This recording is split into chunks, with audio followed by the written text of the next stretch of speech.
Gracias.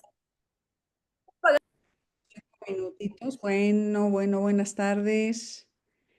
Qué gusto tenerlas por acá en nuestra segunda sesión del módulo 1, detrás de las adicciones. Y pues hoy tenemos realmente un tema bien interesante. Quienes hayan podido leer los capítulos de Encuentra tu persona vitamina.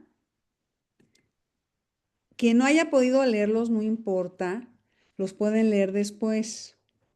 Lo importante es darle un repaso a esas lecturas porque hoy vamos a profundizar pues en cuáles son los rasgos de las personalidades altamente sensibles que los hacen vulnerables a las adicciones. Ah, muy interesante. Sí, ese es un tema importante y entonces para eso son esa lectura de los capítulos de Miriam Rojas Estapé, y para el segundo módulo también vamos a retomar esa lectura. ¿Sí, Marisol? Ay, perdón. Es que también quería checar algo del programa que nos mandaste. Ya ves que hay unas preguntas detonadoras Sí. para el trabajo personal. Entonces, las de la sesión pasada, que dice, ¿qué historia existe en mi familia en torno a las adicciones? ¿Con qué creencias crecí sobre las adicciones y los contextos sociales que que me desenvolví? ¿Qué papel jugaron las adicciones? No sé si vaya a haber un momento en que pudiera compartir, porque me quedé con duda de si entendí bien la pregunta o no. Claro, estas preguntas detonadoras son para reflexión personal. Claro que podemos ir compartiendo de esas reflexiones en las sesiones, sobre todo porque se trata de que podamos identificar pues cuáles son nuestros rasgos adictivos, ¿verdad? Como terapeutas es inevitable uno no tener sus propias eh, matices, ¿verdad?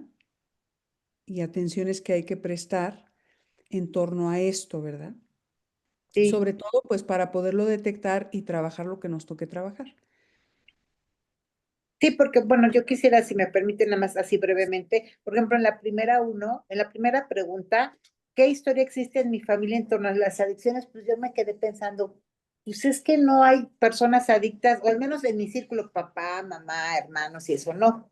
A lo mejor yo había visto a mi papá que siempre a lo mejor era el viernes social o sábado social de alcohol, pero nunca fue alcohólico. Hoy mi papá actualmente tiene como 20 años que por salud dijo, no, ya cero alcohol y tiene 92 años. Dije, pero, y aparte yo me quedé pensando que cuando yo fui joven, pues a mí nunca me ofrecieron droga, jamás en mi vida, más que si alguna ocasión, a lo mejor el que fue mi esposo, el papá de mis hijos, a lo mejor alguna vez con él consumí una vez marihuana, pero dije, qué rosa me sentí en esa parte de mi vida. Y si hoy puedo hablar de adicciones, a lo mejor sería el cigarro por ansiedad, Ujú. pero así a veces yo digo, y nada más tiene que ser del benzo mentolado, porque si yo huelo a alguien que fuma Marlboro, yo digo, guácala, guácala. O Ujú. sea, sí me sentí en ese sentido, en ese tipo de sustancias, ¿no? A lo Claro, mejor, pero ajá, esa es la idea, Marisol, o sea, tal cual como lo estás contando, finalmente cada quien tiene una historia, proviene de un contexto familiar que es importante revisar en el terreno de estas problemáticas comunes y sobre todo porque pues eso nos ayuda también a entender nuestra propia historia y los comportamientos que en un momento dado hemos podido desarrollar en relación con lo neurótico, ¿verdad?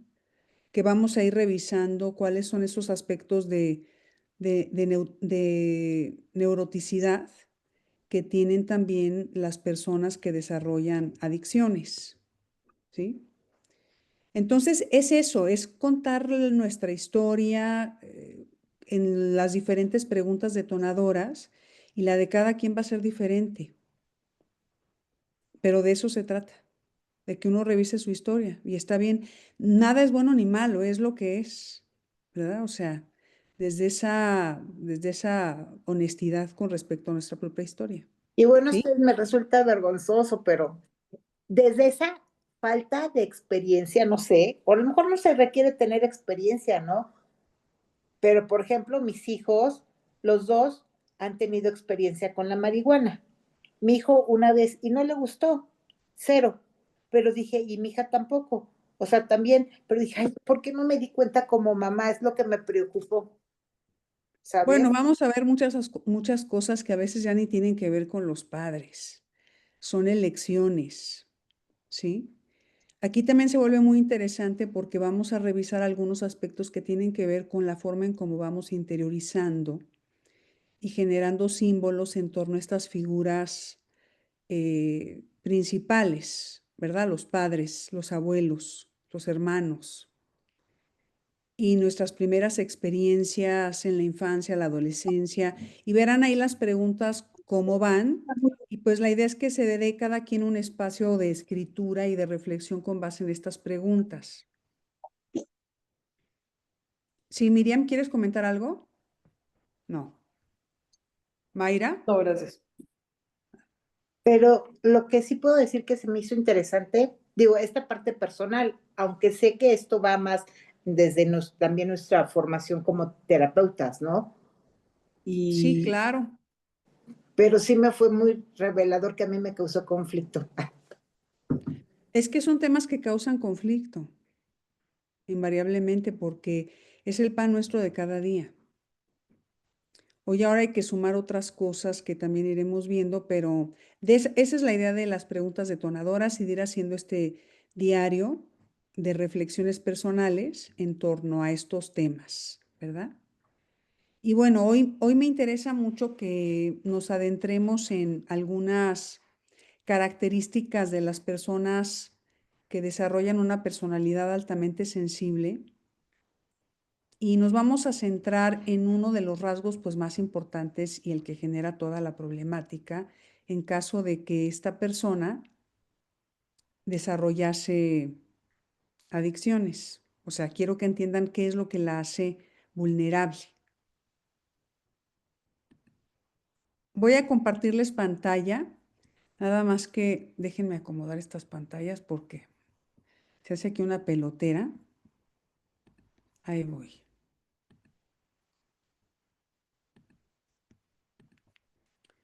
Fíjense, vamos a revisar este rasgo principalmente que Miriam Rojas Estapé dice que el rasgo de personalidad altamente sensible se trata de personas con una sensibilidad especial y un nivel de alerta más alto de lo normal en lo referente a los sentimientos. Esto es muy importante entenderlo porque en eso radica la sensibilidad especial. Acuérdense que los sentimientos es una combinación de una emoción primaria con una interpretación de esa emoción y una conducta, como resultado una conducta. Entonces los sentimientos son más complejos.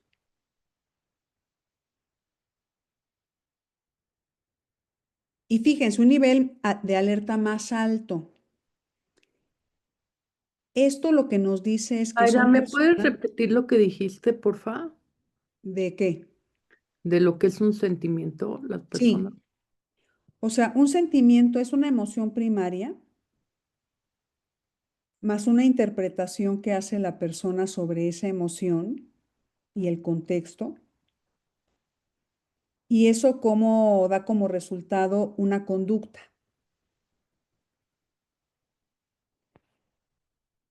De muchos de los sentimientos provienen las heridas emocionales. Hablaremos de las infancias rotas. Pero aquí lo que quiero que sepamos es que estas personas particularmente tienen una sensibilidad especial para detectar desde un nivel más alto del sistema nervioso. ¿Qué quiere decir esto? Que tienen mayor tendencia a tener activado el sistema nervioso simpático, o sea, el modo alerta. en su percepción de los sentimientos.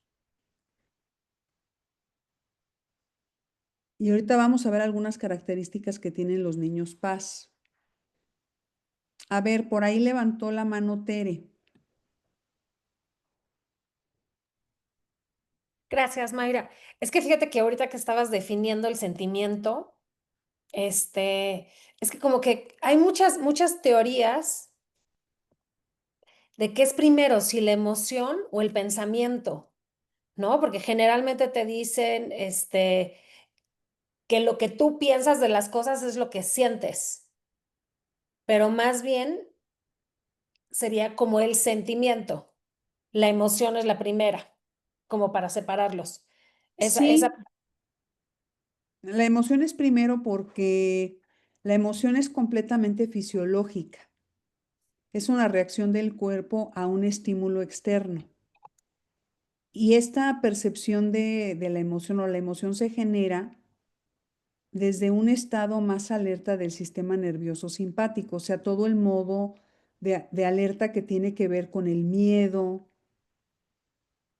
¿sí? Y todas las reacciones que son producto del miedo, como por ejemplo la parálisis, ¿verdad? El efecto zarigüeya o el modo huida, salir corriendo de la situación de peligro.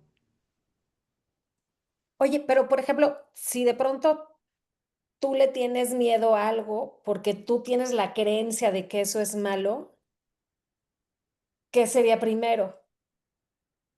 Bueno, lo que pasa es que el nivel de creencias también proviene de las retroalimentaciones que vamos recibiendo y de los que escuchamos del entorno.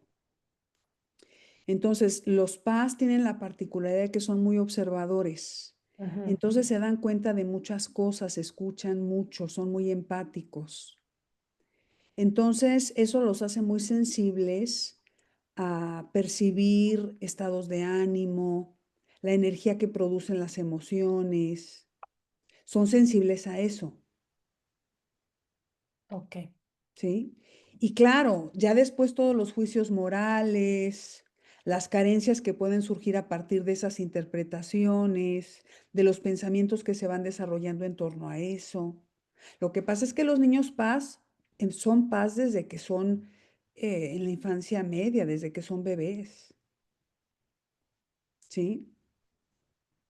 Lo que pasa es que si el contexto además los estimula de cierta forma, pues pueden desarrollar las adicciones. O sea, ahí ya va a tener mucho que ver el contexto familiar, ¿sí?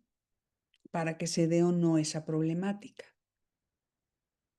Tienen que combinarse una serie de factores. Acuérdense que el tema de las adicciones es multifactorial, ¿sí? Para que suceda. Gaby, Este, ¿de qué depende de que una persona sea paz desde chiquito? pues mira, algunos de los factores que pueden influir en el proceso de gestación y a veces hasta desde la concepción, pues son las circunstancias en las que se da esa concepción.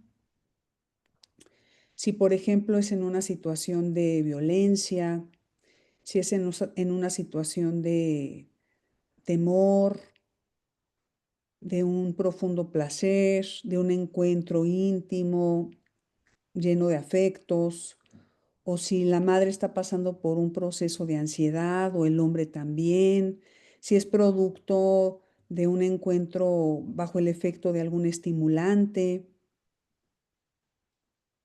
Sí, hay muchísimos factores que influyen en ya desde la concepción porque pues es la sangre, ¿verdad? O sea, lo que está dentro del cuerpo de las dos personas que producen este nuevo ser. Y ¿Y ya, hay algún, perdón, sí, hay algún estudio en donde se vea diferente su cerebro?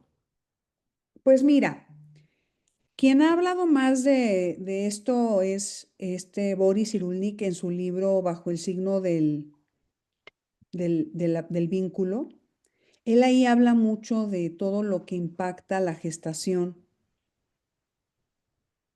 El cerebro, acuérdense que empieza a desarrollarse tiempo después de la concepción. En realidad, el sistema nervioso empieza a desarrollarse a partir de la tercera semana, propiamente.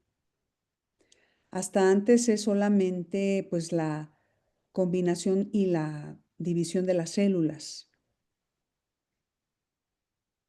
Pero de todas formas, esas células están siendo estimuladas por un cuerpo que tiene cierta temperatura, que produce ciertas sustancias hormonales, una serie de factores y evidentemente cómo sea la dinámica de los padres durante la gestación, pues es importante porque la madre produce emociones y esas emociones, acuérdense que son fisiológicas.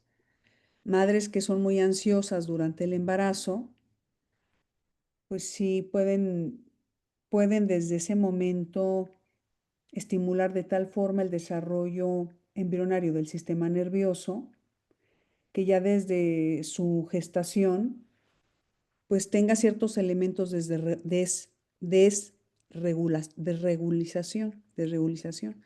O sea, que esté desregulado el sistema nervioso de los niños PAS quiere decir que les cuesta mucho trabajo pasar del sistema nervioso central simpático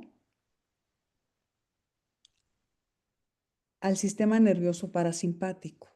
O sea, esa transición a nivel sistema nervioso es la que les cuesta trabajo. Por eso es que tienen una sensibilidad especial. En eso radica. ¿Sí? Y son niños que además pueden tener ya desde edades muy tempranas rasgos que permiten verlo. Por ejemplo, a veces son muy delicados de la piel. ¿Sí?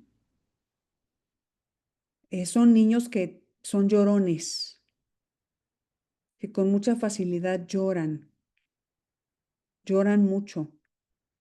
Son niños que a veces llegan a tener insomnio.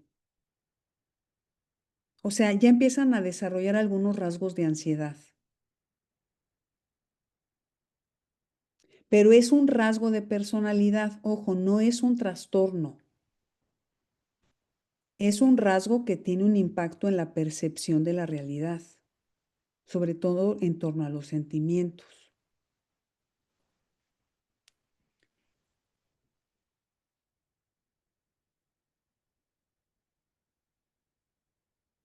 Por eso es que es muy importante conocer el contexto de desarrollo. ¿Sí? A veces en los pacientes que tienen algún tipo de trastorno por uso de sustancias o algún comportamiento, pues sí es importante conocer el contexto familiar cuando se da la oportunidad en el proceso. Sí es importante conocerlo porque nos ayuda a entender también pues aprendizajes.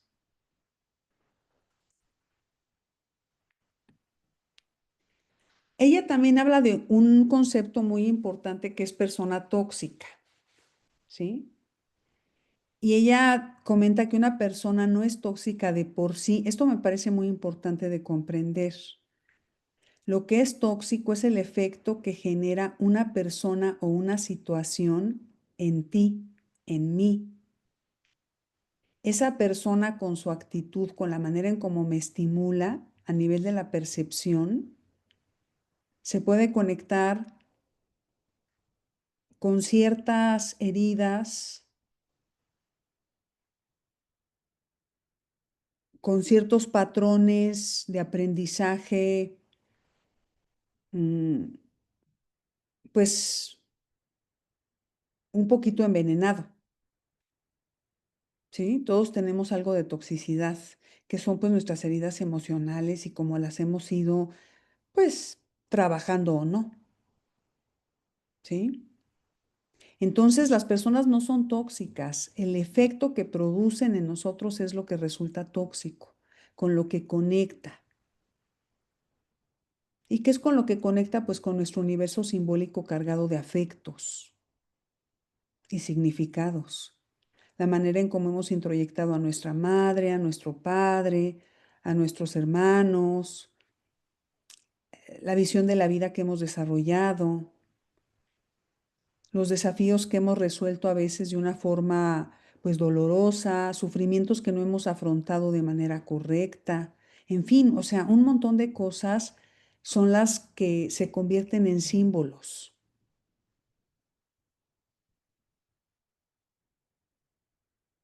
Definitivamente, ¿sí?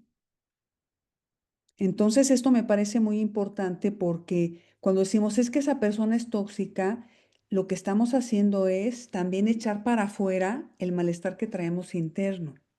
Y el malestar que traemos interno es la raíz en muchos casos de la adicción. ¿Sí? Vamos a ver también la importancia de los efectos que producen las sustancias cuando la adicción es por trastorno de uso por sustancias. Cuando son por trastorno por comportamiento adictivo, pues es diferente, ¿sí? Producen efectos diferentes y los efectos que producen pues van a estar relacionados pues con esas áreas que están rotas. Ya vamos a ver lo que significa que algo se rompa.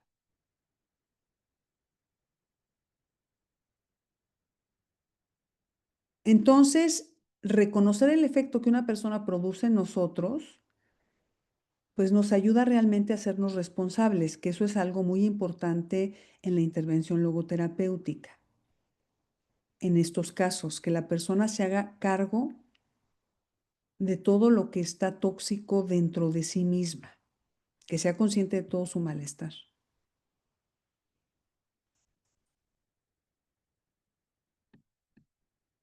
Luego por acá ella dice que conviene identificar a las personas que de alguna manera no conviene tenerlas cerca. Directamente, ¿verdad? Aquí puse la lista que ustedes pueden revisar con más detalle en este capítulo de la página 271 a la 281, en donde ella va explicando todas estas características que tiene una persona egoísta, ¿verdad? Hay que diferenciar una autoestima sana de una persona egoísta. Una persona egoísta está totalmente lamiéndose el ombligo, ¿sí? O sea, tiene una incapacidad para ver a los otros. Solamente se ve a sí misma.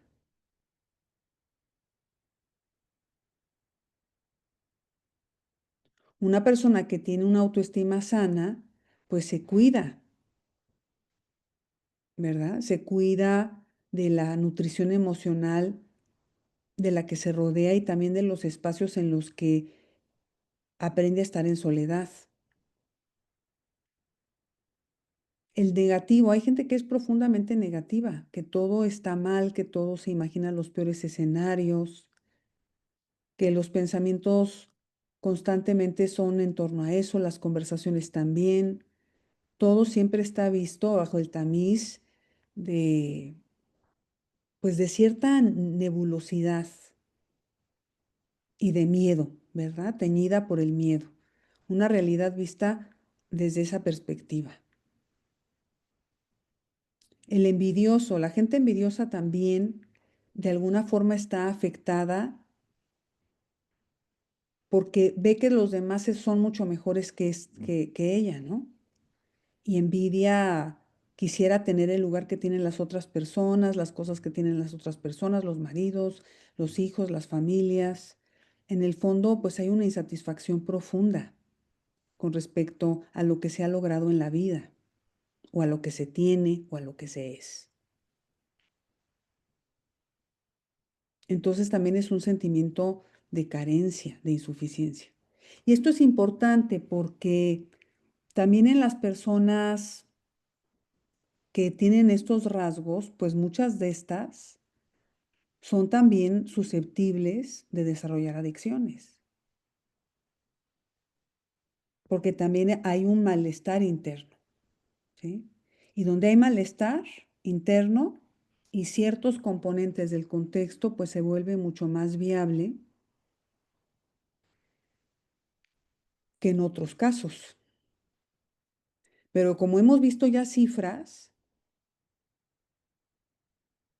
acuérdense que en la charla introductoria hablé de las cifras, ¿verdad? Del consumo de alcohol, de drogas.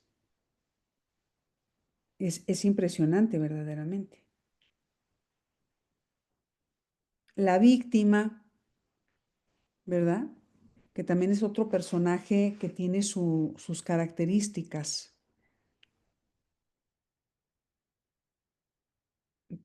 Y vamos a ver mucho esto, los estados de victimización. El amargado.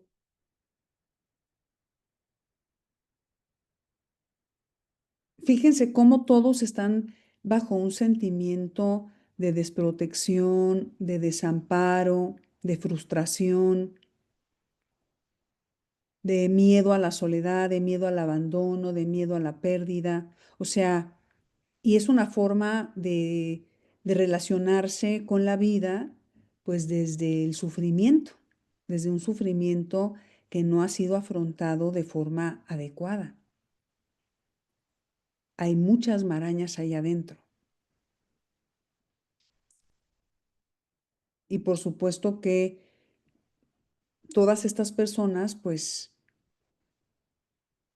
con facilidad se pueden enredar en las drogas, en el alcohol y en los comportamientos adictivos, porque son comportamientos, son visiones de la vida que alimentan puro malestar, porque la persona está realmente esclavizada.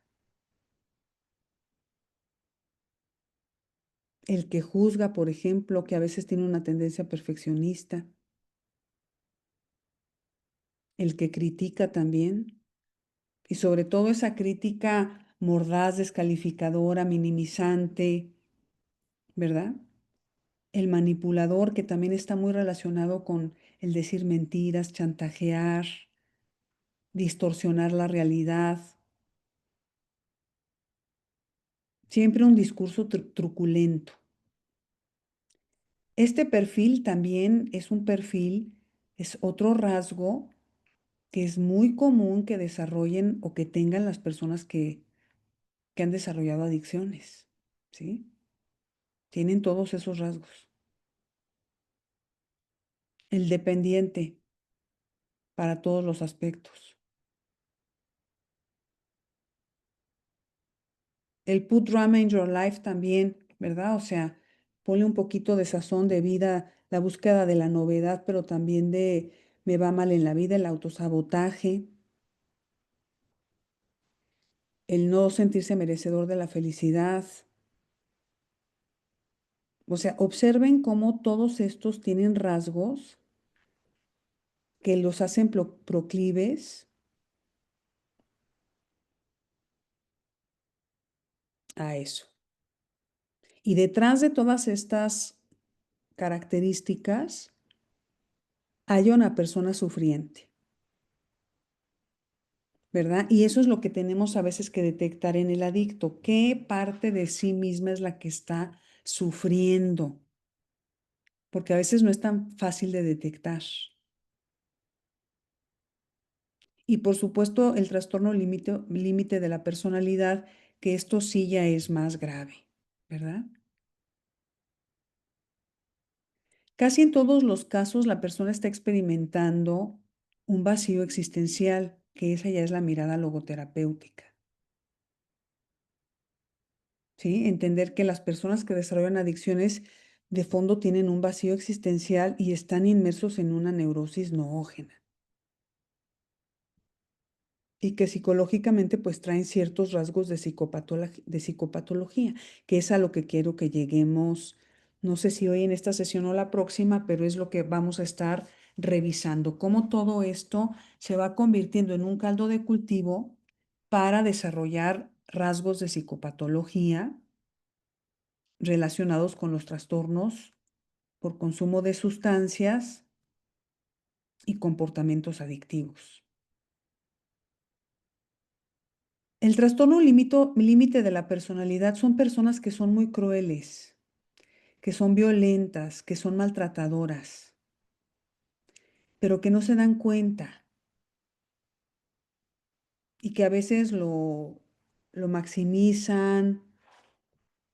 mm,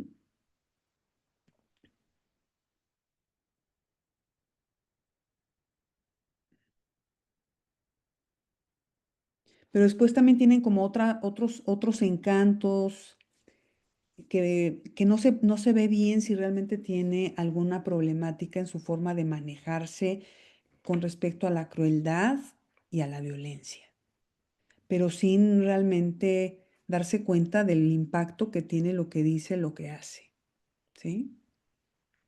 Hay una desconexión del ser. Todo esto va generando una desconexión en el ser, que es lo que provoca el vacío existencial, la frustración existencial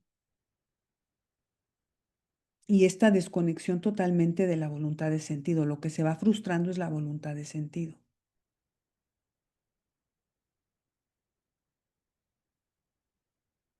Entonces vamos viendo cómo las cosas, en qué momento la persona aprende a vivir así, o sea, bajo estas esclavitudes,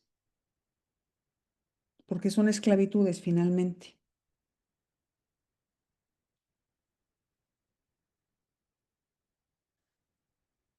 Bueno, y además todo esto también nos va permitiendo entender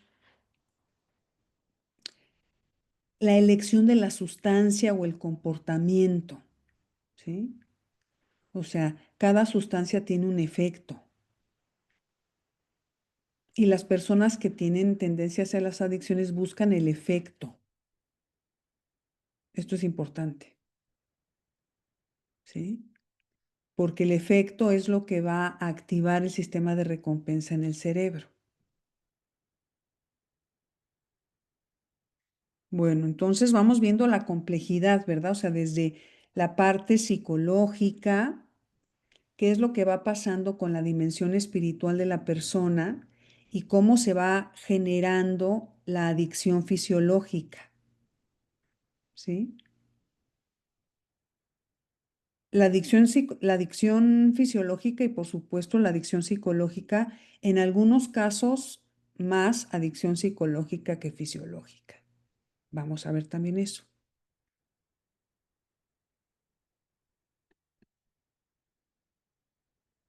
Bueno, antes de que entremos a la clasificación de las drogas, que eso me interesa que lo revisemos, pero después de que veamos algo, bueno, ¿hasta aquí tienen alguna duda?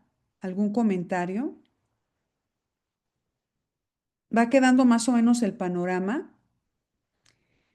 Me gustaría poner algunos ejemplos que pudieran ir ilustrando estas problemáticas. ¿Sí, Marisol?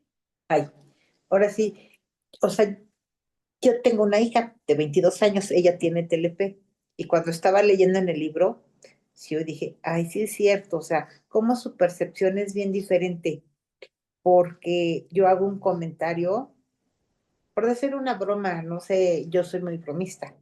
Entonces, ella las bromas las toma tan personales y como, ya ves cómo me descalificas. Le digo, ay, Mariana, es que es en serio, yo dije esto y tú lo percibes. O sea, de verdad sí, su percepción es, somos dos historias diferentes. Ujú. Y sí, para uno como familiar es muy desgastante. Entonces es como aprender a que no me tengo que enganchar como es ella. Y Sí, sí, ser muy cuidadosa en lo que tengo que decir, pero sí implica un desgaste mental, emocional, todo. claro. Sí, ahí aquí lo que se sugiere a veces es también pues validarlos en sus percepciones. Tal vez no fue tu intención, pero ese fue el efecto que tuvo en ella, ¿verdad? Sí, y esa precisamente es su palabra, es que tú no validas mis emociones. Exacto, así es. Sí, Entonces, pues es importante. El tema de la validación se vuelve clave. porque es un hecho que las personas que tienen algún tipo de rasgo de esta naturaleza, pues son personas que distorsionan o tienen un rasgo de percepción que distorsiona y genera todo ese malestar interno, ¿sí? O sea, se va complejizando mucho porque finalmente lo que hay de fondo es miedo, ¿sí? Miedo a no ser amados, miedo a no ser aceptados, miedo a sentirse ridiculizados, porque de alguna manera la infancia que vivieron tiene áreas que están rotas en relación con esas experiencias, ¿sí?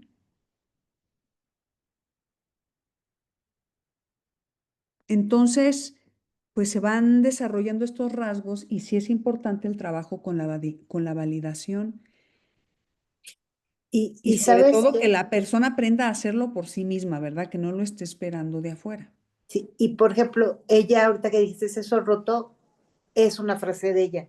Es que yo me siento rota por dentro. ¿sí? Pues Y sí, entonces, bueno, ella tiene una terapia de, para TLP, se me fue ahorita, dialéctica contexto, se me fue el nombre, pero sí es como encontrar estrategias. Tiene ujú, su kit de emergencia, donde tiene a lo mejor un muñeco de peluche, un dulce y otra cosa, como que cuando ella considere necesario utilizarlo, ¿no? Porque también es responsabilizarse. claro, Ujú. así es. Sí, O porque sea, sí, el tema es perdón. ese, que aprendan a aceptar que tienen esa condición y que como tal necesitan aprender a acompañarse en sus procesos. Sí. Y por ejemplo, cuando estaba leyendo estas, identificar a las personas que no queremos tener cerca o esto, este, creo que mucho es, ay, se me fue, como que sí, la percepción, o sea, hay una distorsión de cómo perciben el entorno. ¿Sí? Es Ujú. que fíjense, en el caso, por ejemplo, de una persona que va a consulta porque tiene un tema de adicción y además de su grupo está teniendo terapia individual, está teniendo su terapia ocupacional, todo lo que es necesario, ya veremos a fondo los tratamientos, pero de alguna forma su manera de convivir es con personas que están en esa misma tónica que él o que ella. Son personas que también tienen algún tipo de consumo, que también tienen envidia, o sea, tienen una red que es intoxicante, ¿sí? Muchas veces también el mismo contexto, por eso la pregunta del contexto, ¿en qué contextos me he desenvuelto yo? Estamos hablando desde este trabajo interno personal que estamos haciendo en la relación con el tema, pero también para que veamos con ellos cómo en ocasiones su presente es una red de personas que propician esa accesibilidad al consumo, ¿sí? Por eso es importante que sepan detectar qué personas no conviene tener cerca, sobre todo si se están queriendo rehabilitar.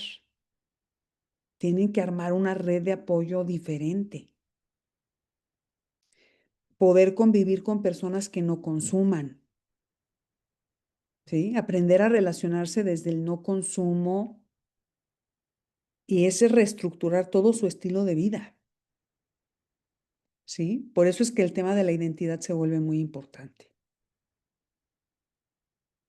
La idea del libro de Elizabeth Lucas, que ya se los compartí para que lo vayan leyendo, ese libro sobre todo lo vamos a comentar en la última sesión del módulo,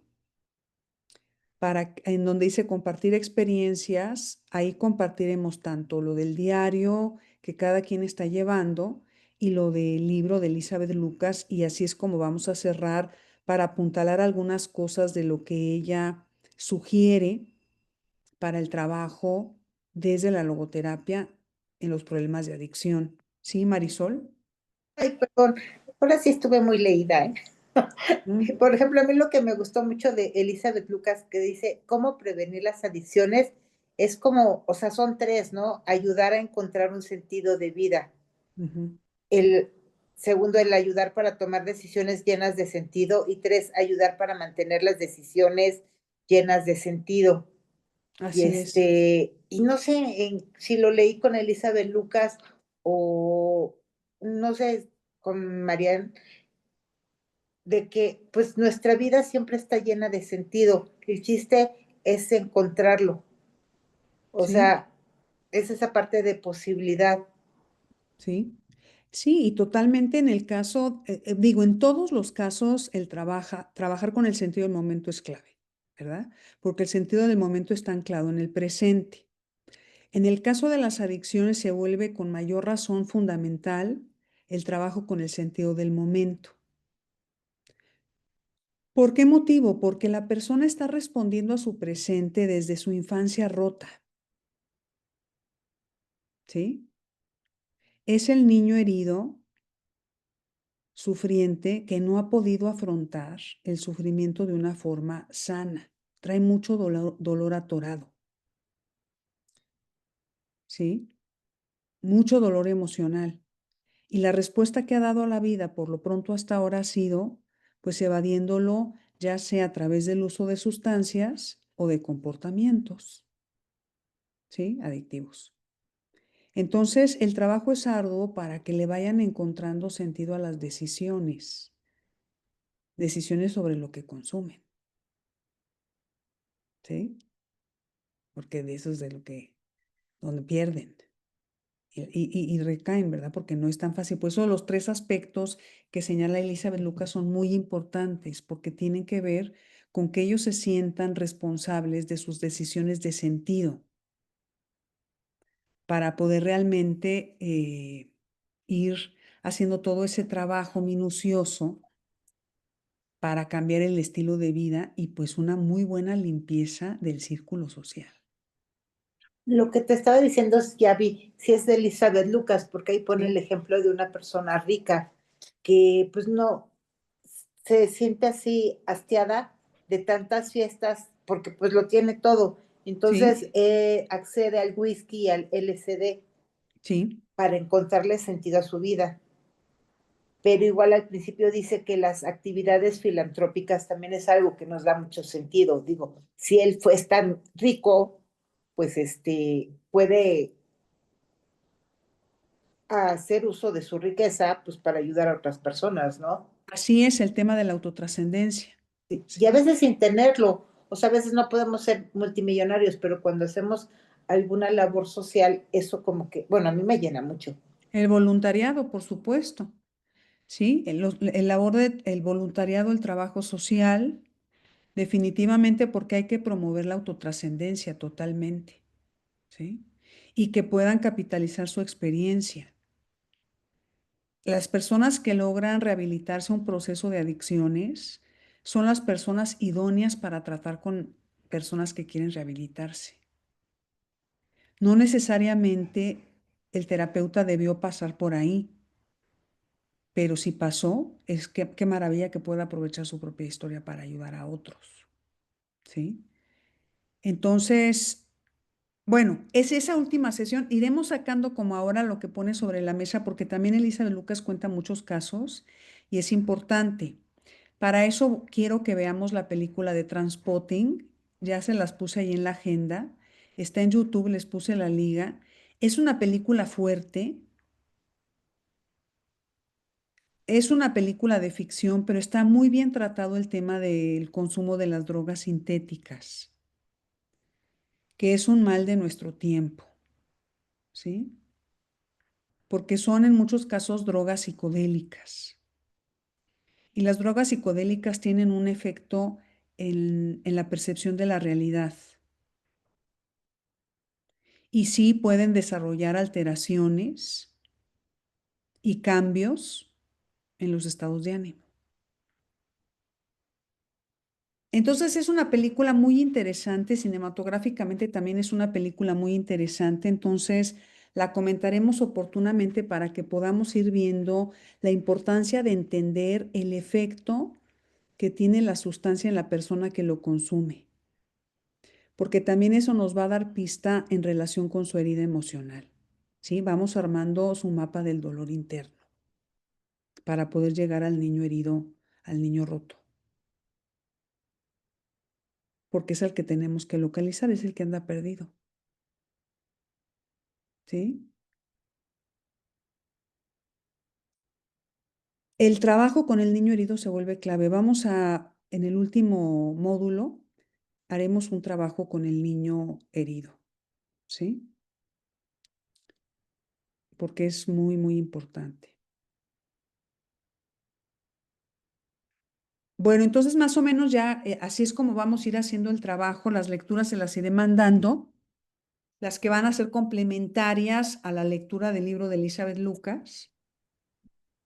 Y sí, Marisol. Perdón, una pregunta. ¿No, de casualidad tú nos vas a proporcionar la lectura, el artículo de este Alejandro Uniquel? Sí, yo se los voy a proporcionar. Tengo que escanearlos, el de Alejandro Niquel y el de Fren Martínez.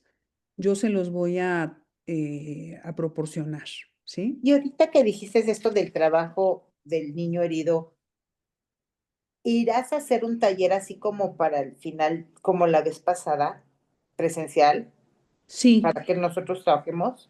sí me gustaría. Voy a hacer un trabajo en línea y un trabajo presencial para quien quiera sumarse a ese taller de un solo día para experimentarlo, ¿sí? Desde otras prácticas. Sí, claro, porque es un trabajo muy importante y además uno necesita tener distintas experiencias de integrar al niño herido. Hay varias, hay una para integrar al bebé, hay otras para integrar al niño herido, hay otras para trabajar con el adolescente, hay otras para trabajar la relación de los padres con el niño herido. Entonces, hay varias formas de acceder y de ir haciendo como ese proceso de aceptación hasta que llegamos realmente ya al abrazo del niño, validándolo a sí mismo, ¿verdad? El adulto validando a su niño en toda la experiencia que vivió. Entonces es un trabajo bonito que vale la pena.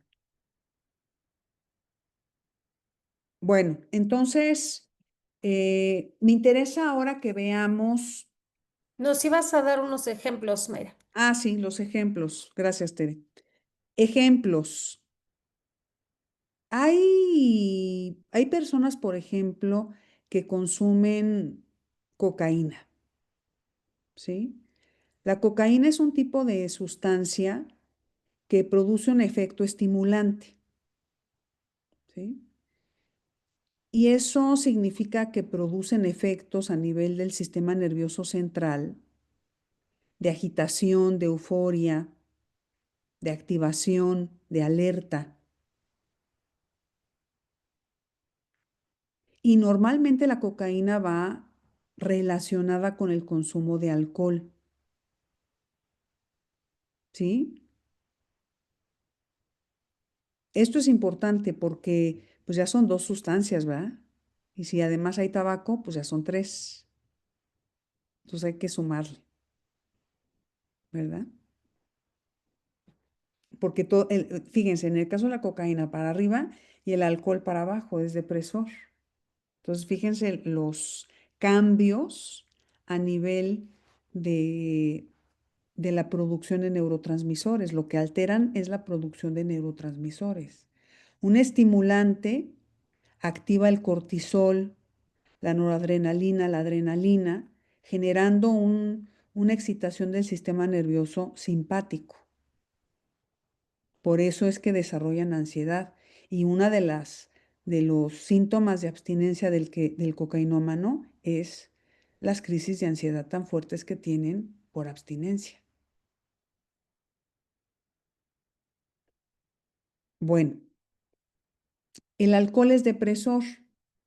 Eso quiere decir que el efecto que produce, pues más bien está relacionado con la relajación, con la sedación.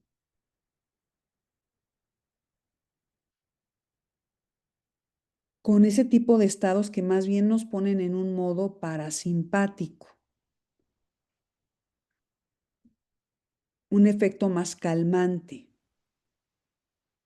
Entonces, pues ya la combinación cocaína con alcohol, pues es un coctelito, ¿verdad? Es un coctelito. Gaby, O sea, el que consume cocaína, primero entonces se va para arriba, ¿no? Se altera, se pone en alerta. Y para tranquilizarse consume alcohol. ujú. Y luego cuando ya le baja mucho el alcohol, entonces se mete coca para irse para arriba y así. O sea, arriba y abajo, arriba y abajo. ¿Te imaginas una noche, 5, 6, 7, 8 horas haciendo esos cambios de switch en el sistema nervioso central?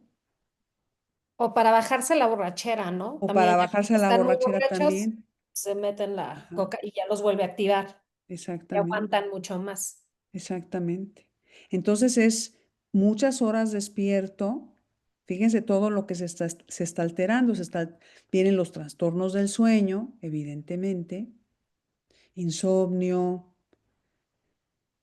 a veces pesadillas, malestar físico, sed, dolor de cabeza, los síntomas de la deshidratación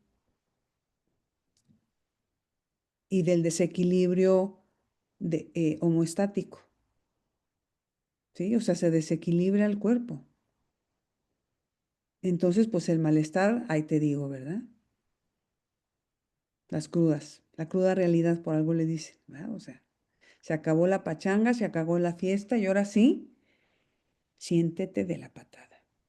Entonces, son también momentos de enorme malestar físico. Eso es importante. Aunque también el alcohol desinhibe, ¿no? A veces a las personas. Sí, claro, totalmente. Totalmente, las desinhibe, las relaja, pero una vez que te pasas de ciertas copas, pues de pronto ya son las imprudencias, las impertinencias, la pérdida del equilibrio. Y justo es ahí donde dice Tere que a veces las personas que ya entran en ese estado de alcoholismo, pues se echan una rayita y como que se les baja y se nivelan. O Pero sea, aparte, es tan depresor que siempre llega la hora de la lloradera, ¿no? El de amigo así como es. te quiero y el del llanto, entonces ya luego la coca lo sube. ¿Sí? Entonces imagínense, si estamos diciendo, por ejemplo, en el caso de los PAS, imagínense una persona que ya de por sí tiene el sistema nervioso desregulado, si además le entra a ciertos consumos, pues es una distorsión tremenda y una desregulación del sistema nervioso mucho más intensa, ¿sí? Mucho más intensa. Mayra, ¿el alcohólico es el que toma a diario o el que no puede dejar de tomar? Acuérdense que un rasgo en general de las características, se las puse en la ficha, me parece que dos de trabajo. Ahí les puse un resumen de las características, de los síntomas. Para que ya alguien se pueda definir que tiene problemas con su manera de beber, es porque empieza a tener problemas en su entorno, porque le da prioridad a beber, que a veces ir a sus actividades, que de pronto empieza a fallar en el trabajo porque amanece al día siguiente pues sintiéndose de la patada, porque hay personas que consumen de forma fuerte, pero que solamente lo hacen los fines de semana. Hay otras personas que todos los días agarran media jarra, pues eso también ya empieza a ser problemático porque el despertar ya es con cierto malestar, hay irritabilidad, ¿sí? También hay un trastorno del sueño, a veces no duermen bien o a veces duermen de más, no se pueden levantar. Tal vez tú eres alcohólico. ¿Quién? Le estoy diciendo a ¿A Tere? Pablo. Ah, No, a Pablo.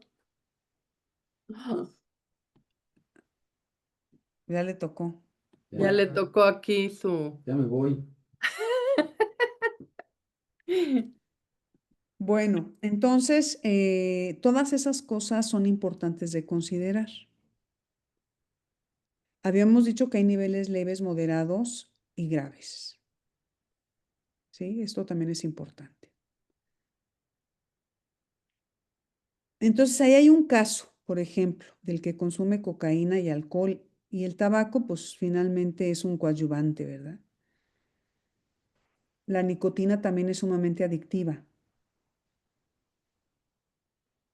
y también tiene un efecto de alivio a nivel del sistema de recompensa. Cuando decimos que tiene un nivel de alivio es porque produce neurotransmisores que están vinculados con el placer, endorfinas, dopamina principalmente, oxitocina, serotonina. Pero en un shot así, pum, como de pronto un estado de mucho bienestar, pero efímero, ¿sí? Efímero.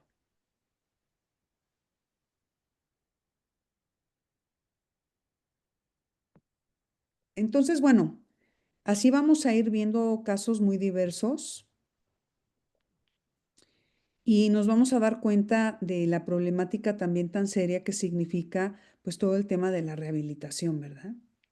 Hay casos pues de mayor complejidad que sí necesitan un internamiento por el tipo de sustancias que consumen o a veces por la problemática del comportamiento, como es el caso a veces de algunas anorexias, ¿sí? Bueno, entonces vamos a meternos ahorita en las necesidades, las motivaciones esenciales, cómo están relacionadas con necesidades o con lo que se entiende como la pirámide de Albert Maslow, de Abraham Maslow, perdón, o también lo que se entiende como las necesidades básicas.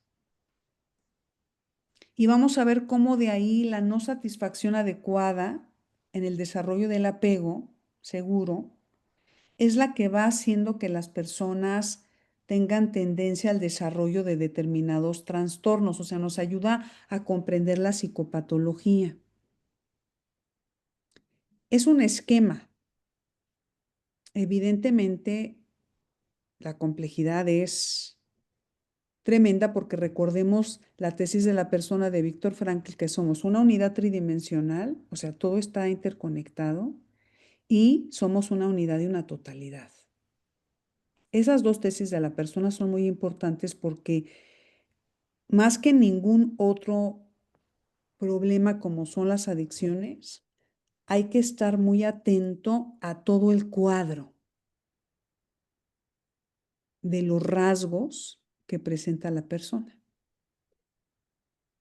Y sí saber qué tipo de sustancia es la que consume, con qué regularidad, ir identificando cuál es el malestar que está de fondo, ¿sí? ¿En qué momento sucede eso? Cuando le pasa qué cosas, para que pueda identificar los detonadores, ¿verdad? Bueno, entonces voy a compartirles un documento, después les mandaré algunas fichas de trabajo para que puedan ir completando sus apuntes. Pero ahorita les voy a compartir la pantalla. Quiero nada más acomodar las pantallas,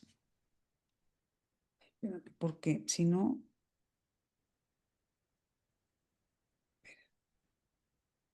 ahí voy.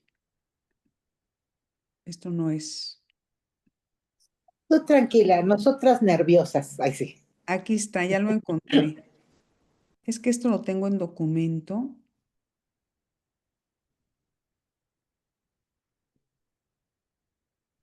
Quiero que demos una repasadita rápida al tema de la unidad y la totalidad del ser humano, que es de las tesis de la persona de Víctor Frankl, pues más significativas. Todas son importantes, pero esta de unidad y totalidad del ser humano me parece que es importante revisarla, repasarla, tenerla muy presente para poder entender por qué es tan complejo el tema de las adicciones. ¿sí? Todas las, todas las áreas que están involucradas en esto y cómo conviven de una forma interrelacionada. Entonces, fíjense, unidad, el ser humano como un todo indivisible, en donde las partes están interconectadas y se influyen mutuamente. Esto me parece muy importante tenerlo muy presente en el caso de las adicciones y sobre todo si son por uso de sustancias, ¿qué sustancias? Porque la sustancia nos está diciendo el tipo de emociones que está buscando. Y el tipo de emociones que está buscando son para hacer una recompensa en algo que duele. Y lo que necesitamos detectar es qué duele, ¿sí? ¿Qué es lo que le duele, que esconde con el uso de sustancias?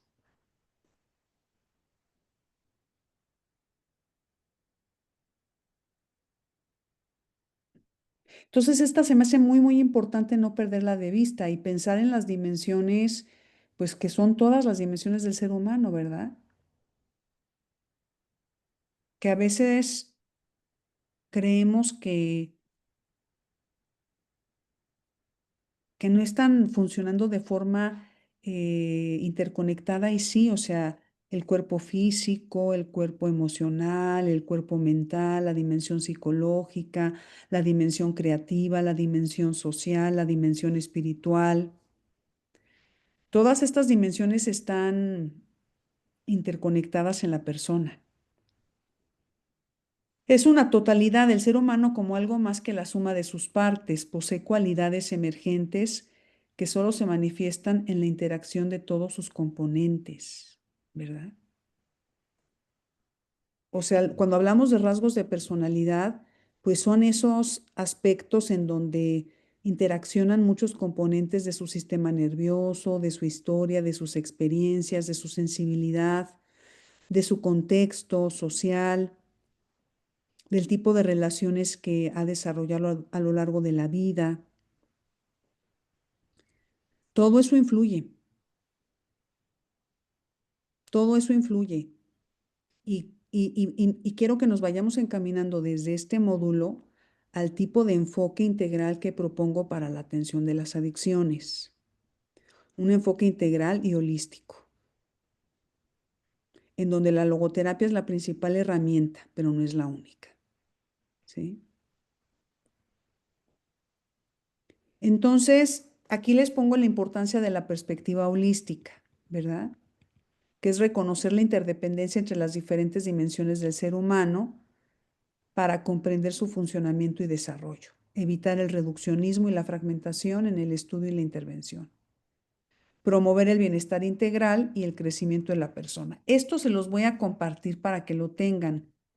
Solamente quería repasarlo y les voy a compartir también estos componentes porque son importantes también ver de qué forma están integrados los sistemas del cuerpo, porque a veces las personas que tienen adicciones desarrollan muchos síntomas físicos, ¿sí?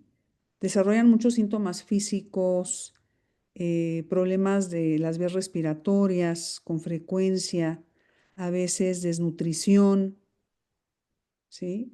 En la dentadura, también a veces tienen problemas con la dentadura.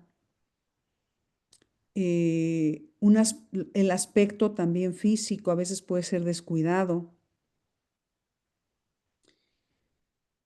El tono de la piel, la mirada. O sea, hay muchos rasgos que nos dejan ver cómo está el sistema nervioso de la persona, cómo está deprimido, ¿sí? Y cómo afecta. También puede tener problemas digestivos, diarreas, ¿sí? A veces pueden desarrollar, bueno, el sistema endocrino, por supuesto que está todo lo que da porque justamente el sistema endocrino trabaja junto con el sistema nervioso para la producción hormonal y de neurotransmisores. Entonces, es importante escuchar los síntomas, dolores en los huesos, en las articulaciones, dolores de cabeza, mareos, ¿sí? Estreñimiento. En el caso de las mujeres, también otro síntoma puede ser eh, la historia de abortos espontáneos, no provocados, espontáneos, ¿sí? La fertilidad en una mujer que consume drogas disminuye estrepitosamente y a veces tienen abortos espontáneos.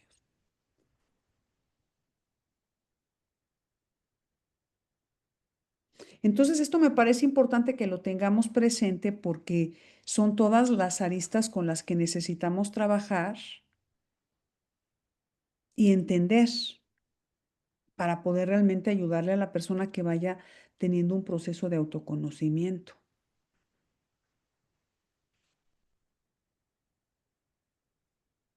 Y aquí otra que me interesa mucho rescatar, la experiencia subjetiva, el tema de la unicidad, es muy logoterapéutico. Entender que cada persona tiene una experiencia única y repetible, así es también en el terreno de las adicciones. No todas las metodologías funcionan para todos los adictos. 3 meses de internamiento no es suficiente para superar un problema de adicción, es solamente el inicio. A veces una adicción desaparece y la sustituye otra de menor relevancia o de mayor integración social.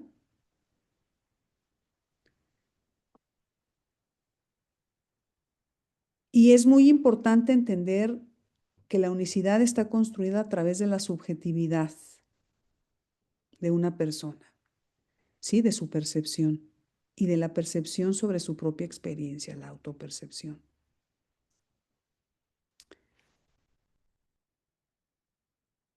Todos estos aspectos se vuelven muy, muy importantes. Bueno, esto se los mandaré, ya iremos retomando algunas cosas. Ahorita me interesa mucho que nos concentremos en las motivaciones esenciales y comprensión de la psicopatología, ¿sí? Les voy a compartir estos resúmenes, ustedes no se preocupen, vayan tomando nota de lo que les llame la atención, pero los resúmenes se los voy a compartir como fichas de trabajo.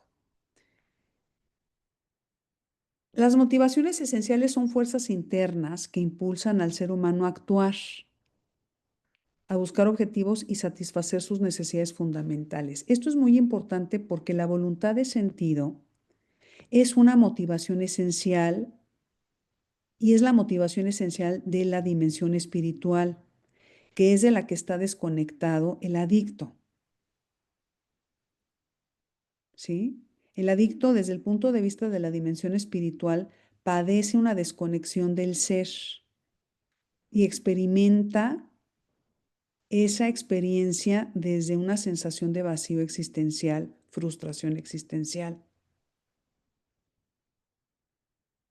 Pero hay muchas otras motivaciones esenciales que están relacionadas con otras dimensiones de la persona que sobre todo tienen a veces un impacto en el desarrollo de ciertas heridas emocionales y ciertos trastornos.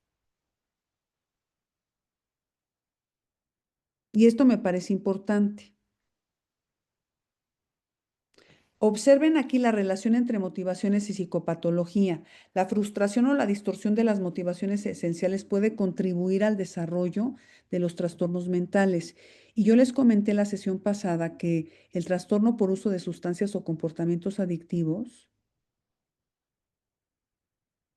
tiene comorbilidad con muchos otros trastornos que hay que saber identificar. Por lo pronto, los trastornos del ánimo están ligados a las adicciones porque muchas veces lo que hay debajo de una adicción es una depresión no tratada o un trastorno de ansiedad o ataques de pánico.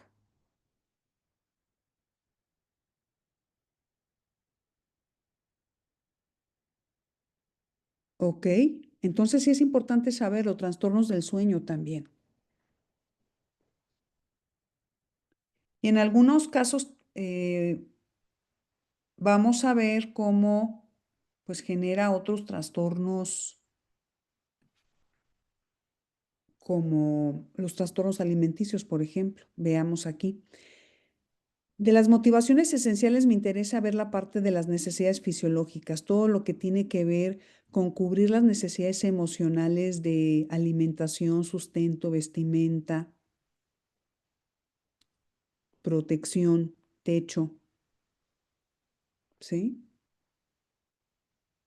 Y entonces esto es como lo más básico que es el hambre, la sed, el sueño, sexo, regulación de la temperatura. Son las necesidades que están ligadas a lo fisiológico, pero que cubren esta necesidad emocional de sentirnos amados, protegidos, cuidados, ¿verdad? O sea, lo que nos proporciona es esa supervivencia y mantenimiento de la homeostasis, ¿verdad? Que el cuerpo esté equilibrado, que no tengamos esos cambios en el sistema nervioso bruscos por motivo de estas necesidades. Por ejemplo, a una criatura que nunca tiene claro cuándo le van a dar de comer, un bebé que nunca sabe cuándo le van a dar de comer, que lo dejan llorar una barbaridad antes de darle de comer, que lo dejan mojado con los pañales o hecho caca, y por horas el bebé se la pasa así, pues lógicamente va a llegar un momento en el que ya no va a llorar porque si no le hacen caso, se va a quedar así pasmado. Y lógicamente todo ese malestar que tiene ese bebé, aunque no lo recuerde, va a estar ligado con su necesidad de hambre no satisfecha. Y por lo pronto, pues también nos va a revelar muchos aspectos en relación con la forma en que desarrolló su apego seguro. Pues ¿cuál apego seguro? Inseguro en relación con estas necesidades de protección y cuidado. Entonces aquí fíjense que la psicopatología que está relacionada, pero no es exclusiva, pues son los trastornos alimenticios y el trastorno del sueño.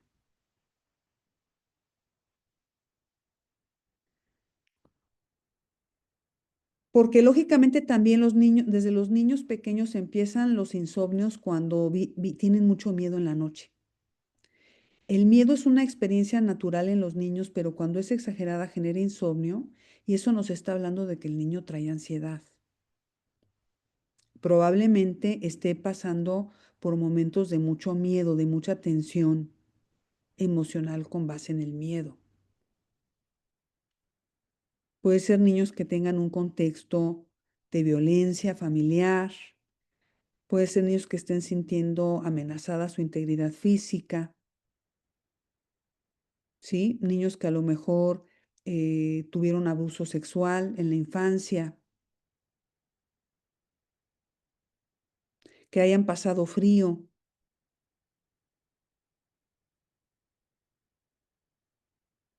Entonces, pues ya empiezan a crecer con ciertas carencias en relación con esto, ¿verdad? Que va siendo un elemento clave para ir desarrollando una autoestima sana. Porque ¿qué es lo que pasa si sentimos que nos hace falta comida, sueño, una regulación de nuestra temperatura, que seamos tratados con cuidado, con respeto en nuestro cuerpo? Pues eso nos va a dar la base de sentirnos pues también merecedores de cuidado. Es un aprendizaje. Si no, entonces la pregunta que empieza a anidarse ahí es, ¿qué es lo que pasa conmigo que no me cuidan?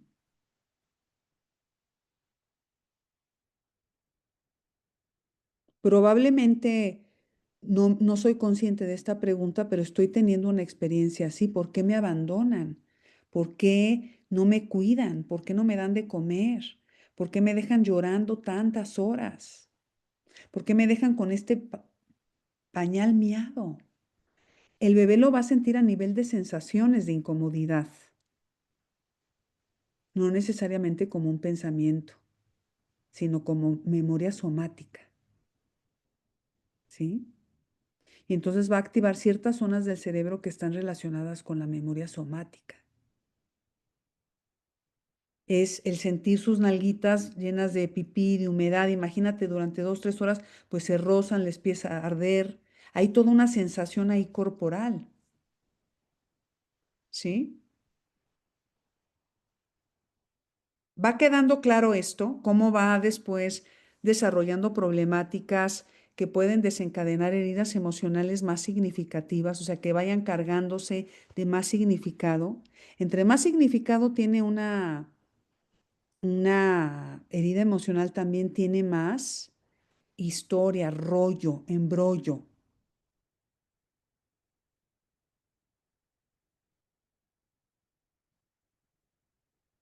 Después tenemos por acá necesidades,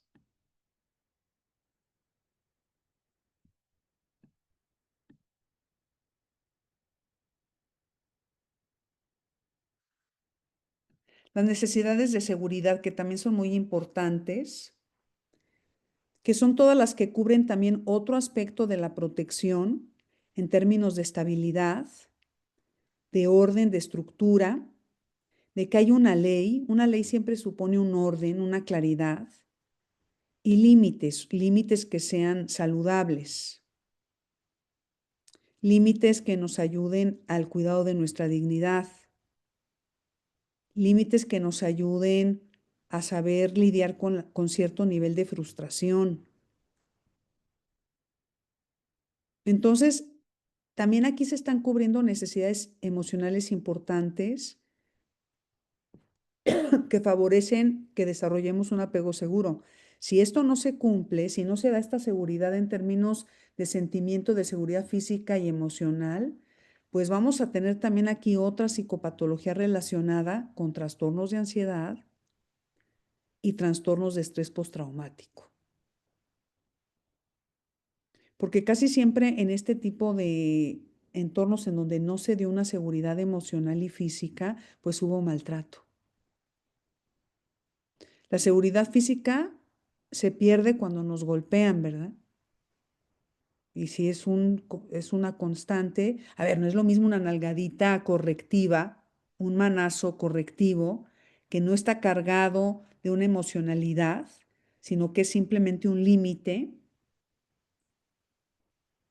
Eso es diferente a cuando es un golpe que implica la descarga emocional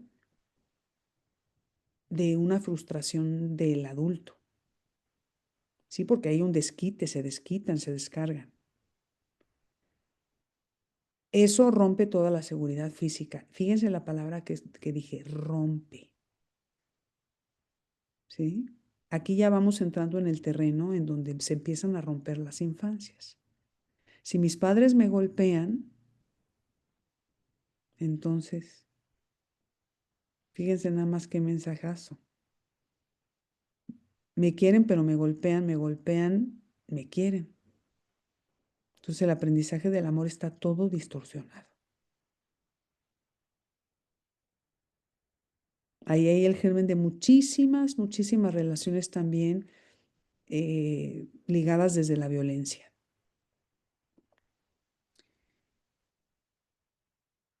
Entonces aquí particularmente me estoy refiriendo al trastorno de estrés postraumático de niños que crecen en ambientes de violencia intrafamiliar, abuso sexual por parte de los progenitores. Usted diría, ay, no, estas cosas no pasan. No, sí pasan, sí pasan. Sí pasan y con más frecuencia de lo que uno realmente quisiera. Entonces ahí también se rompe la seguridad física y emocional. En la persona que confío, abusa de mí, mi padre o mi madre. Fíjate nomás, el mensajazo, ¿no? O sea, esas son las infancias rotas en la seguridad. Ay, Ay, me asusté. Sí, Marisol. Ahorita estaba recordando a una paciente, sí fue de mis primeras pacientes.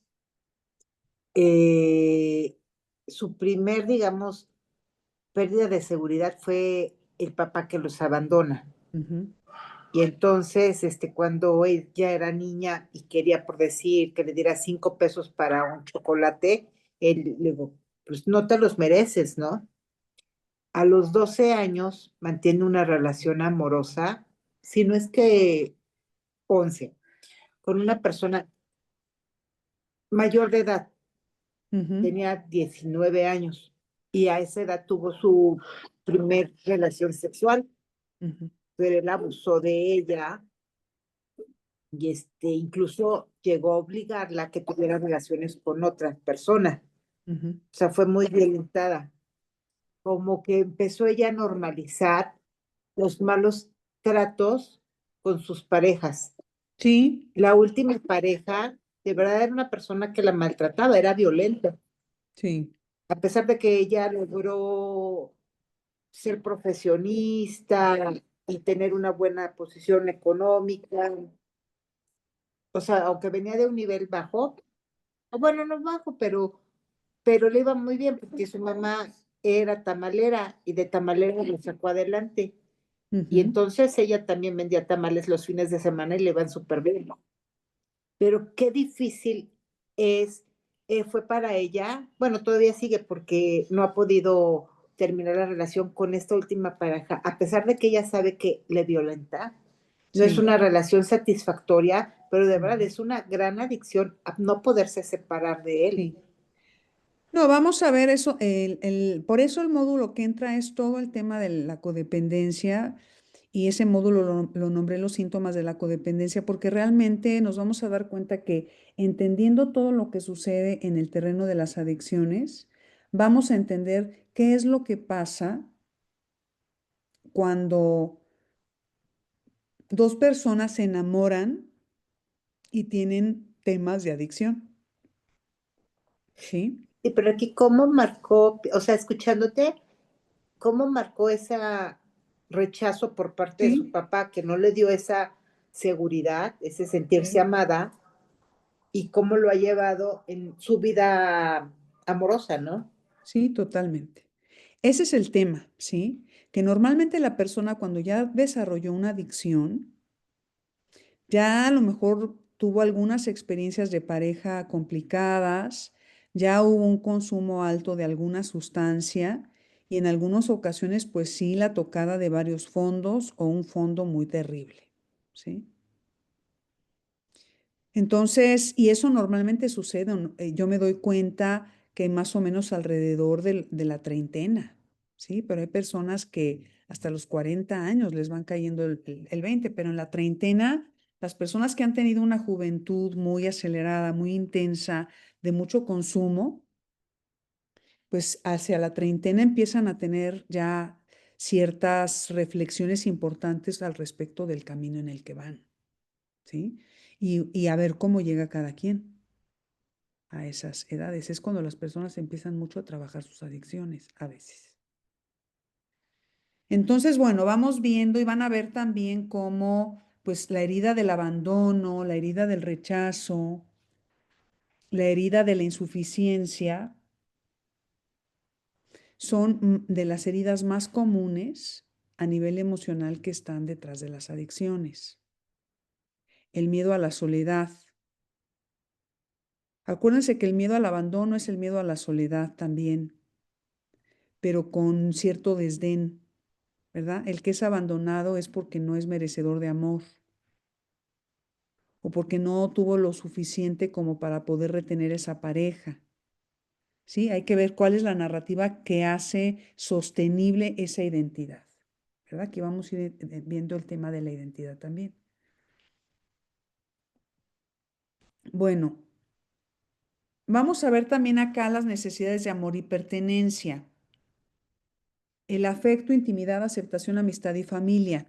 Lo que va sucediendo también en la treintena es que las personas que no están pudiendo tener parejas, las personas que no están logrando consolidar una pareja, son las que empiezan a descubrir que traen muchos temas en relación con su forma de consumir o ciertos comportamientos adictivos. Y la revisión de su historia les va a dar muchos resultados para entender por qué han tenido tan difícil el tema de las parejas. La adicción va casi ligada a la codependencia en términos de relaciones de pareja. Y estamos hablando desde terminología, para podernos entender desde conceptos. Pero lógicamente con un paciente no trabajamos con estos conceptos, ¿verdad? Vamos haciendo las preguntas de diálogo socrático pertinentes. Aquí es para entender el marco conceptual. Entonces fíjese, sentimiento de conexión. La persona que trae una adicción, justamente lo que está experimentando es una desconexión del ser. Y probablemente ha tenido dificultades para sentirse perteneciente a un grupo, probablemente traiga alguna herida de exclusión en alguna etapa de su vida, cuando es esta la herida principal. Y observen trastornos del estado de ánimo, ¿sí? La depresión y bipolaridad tipo 1 y 2. Trastornos de la personalidad limítrofe y trastorno por evitación. Las personas que es trastorno por evitación son las personas que le tienen miedo al compromiso, que al final se acaban autosaboteando mucho sus relaciones, porque al final es un sufrimiento psicológico, hay cierta adicción al sufrimiento, ¿sí? Hay una adicción al sufrimiento en todos los casos porque finalmente siempre hay malestar. El codependiente no adicto, o sea, no adicto a una sustancia, padece mucha ansiedad, porque su sustancia es la persona, lo que esa persona le produce, el efecto que esa persona produce en ella misma.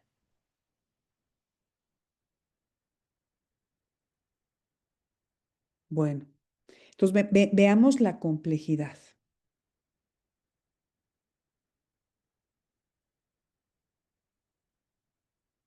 Luego está acá las necesidades de estima. Logro, competencia, interdependencia, respeto, reconocimiento. Aquí tiene que ver con el reconocimiento, las necesidades de amor y pertenencia con la validación, con la aceptación incondicional y la estima con el reconocimiento, a nuestras competencias, logros, que vayamos ganando independencia, ¿verdad? ¿Qué tal aquellas personas que tienen 30 y tantos años, 40 años y siguen viviendo con la mamá o con el papá o con los papás? ¿Sí? No han ido ganando esa independencia y eso también es problemático. El respeto, que se sepan reconocer a sí mismas, que se respeten. Fíjense, el sentimiento de valía personal y confianza en uno mismo. A veces también aquí es donde está rota la infancia.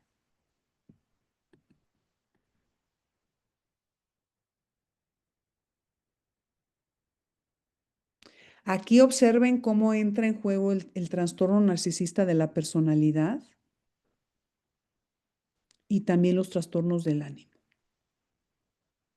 Y fíjense, a esto que estamos viendo ya en cuanto a la comprensión de la psicopatología, váyanle sumando lo que vamos agregando con respecto a los PAS, estas personas que de alguna manera han ido generando mucho malestar en su vida. Y ahora es ir viendo qué es lo que no satisfacieron adecuadamente en su infancia para poder ver qué es lo que están desarrollando como rasgos de conducta, porque un trastorno es eso, es un rasgo de conducta.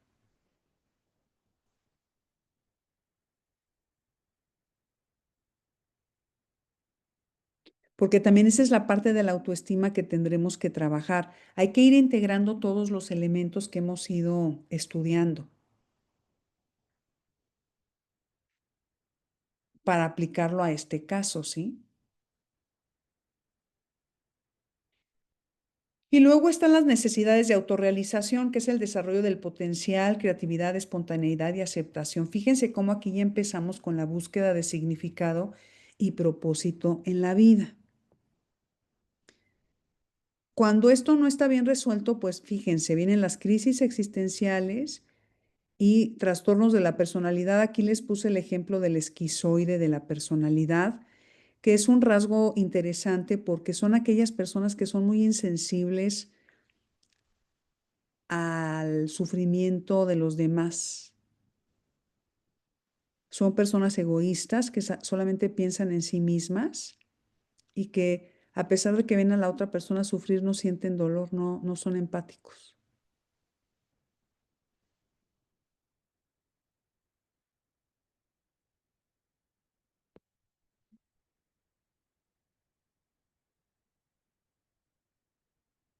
Sí, Marisol, adelante.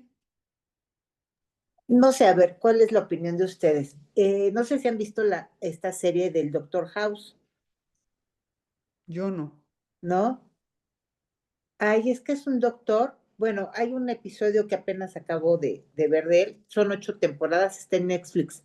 Entonces Ujú, es un doctor que tiene una personalidad muy peculiar. Podría ser narcisista, pero también él cojea porque tuvo un tema de salud, que tuvo un aneurisma, pero a nivel vascular, en el que queda limitado, pero sí se vuelve adicto a un medicamento para evitar el dolor.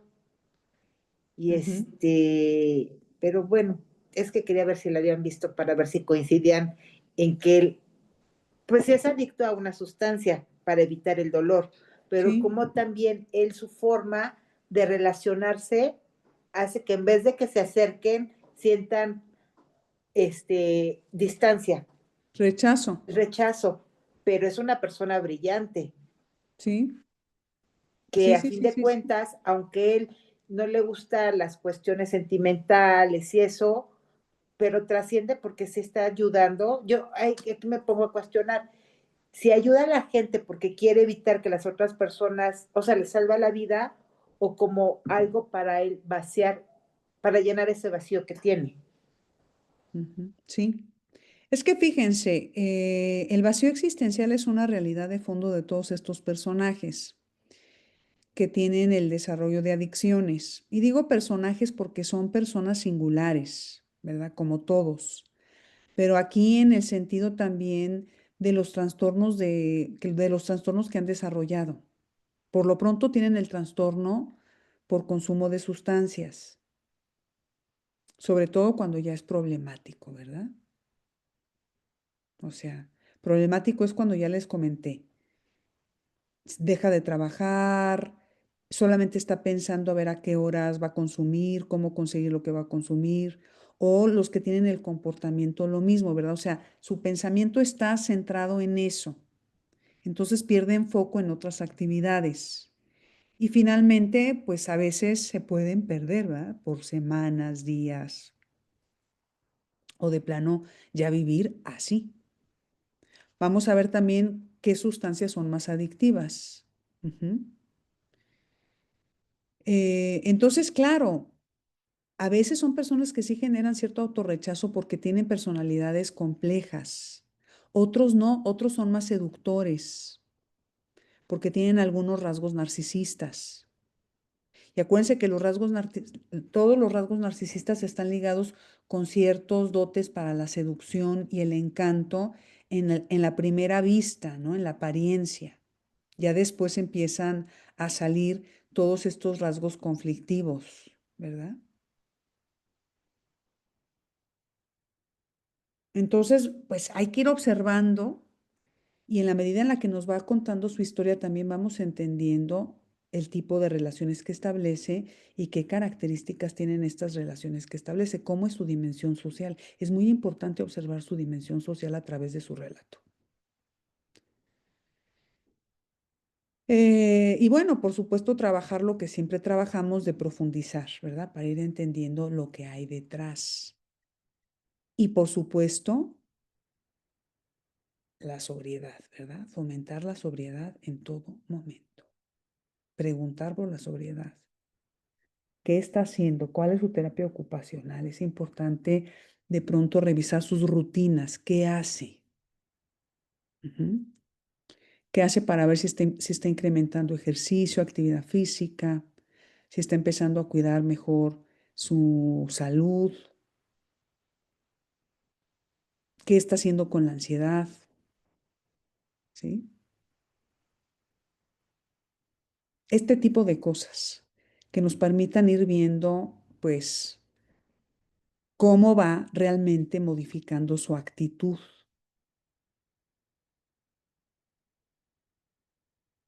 Eso es muy importante. Entonces, hay una primera etapa en donde es comprender primero nosotros qué le está pasando a él. Y a partir de esa comprensión ir haciendo preguntas e ir planteando hipótesis en las sesiones para poder ir armando el cuadro, ¿sí? Sí es importante hacer un cuadro. Un cuadro diagnóstico, pero en esta tónica de la que habla Elizabeth Lucas de cuadro diagnóstico alterno, ¿sí? Ya les compartiré un formato de cuadro diagnóstico alterno para que quien quiera utilizarlo si tienen casos de adicciones, pues que lo puedan probar, ¿sí? A mí me resulta útil. Bueno, entonces vamos viendo, ¿sí? Vamos viendo cómo se va haciendo el cuadro. Y si además a este elemento le sumamos el contexto familiar, que además venga de un contexto en donde había consumo de alcohol, de tabaco, por lo menos alcoholismo y tabaquismo, que es lo más común y frecuente, pero hay otros casos en donde también se da familias en donde hay exploración de otras drogas, ¿sí? Como marihuana, cocaína,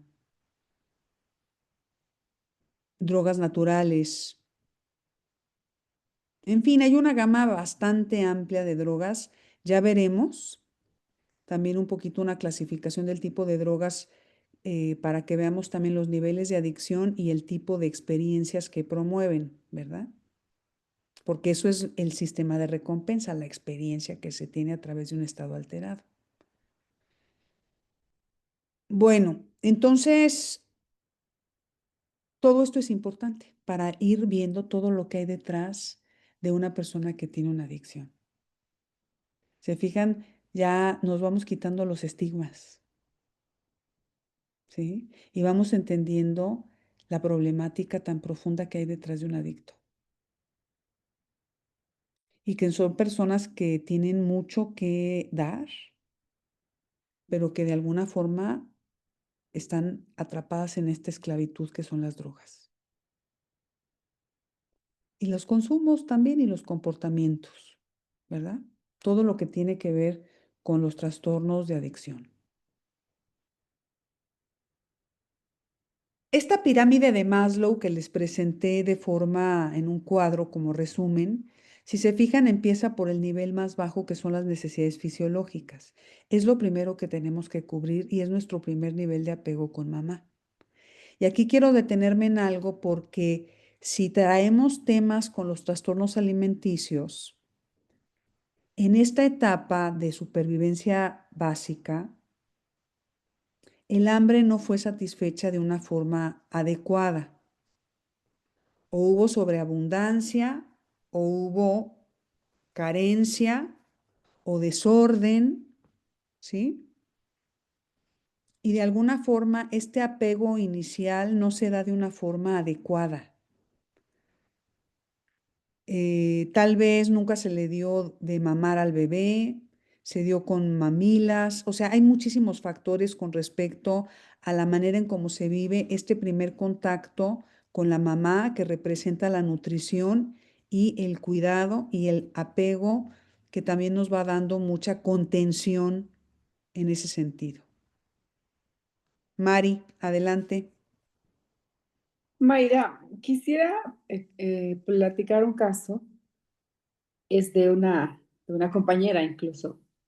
Su hijo, bueno, cuando dices carencia, que pudiera ser también el exceso de, entiendo, Ujú, porque, por ejemplo, el chico tenía más de todo, ¿no? Tenía todo, tenía suficiente, y él entró en este mundo de las adicciones y resulta que la mamá, con tal de que él no saliera, pues a la calle con sus amigos, en fin, ella le compraba la cocaína y se la llevaba a su Sí. casa.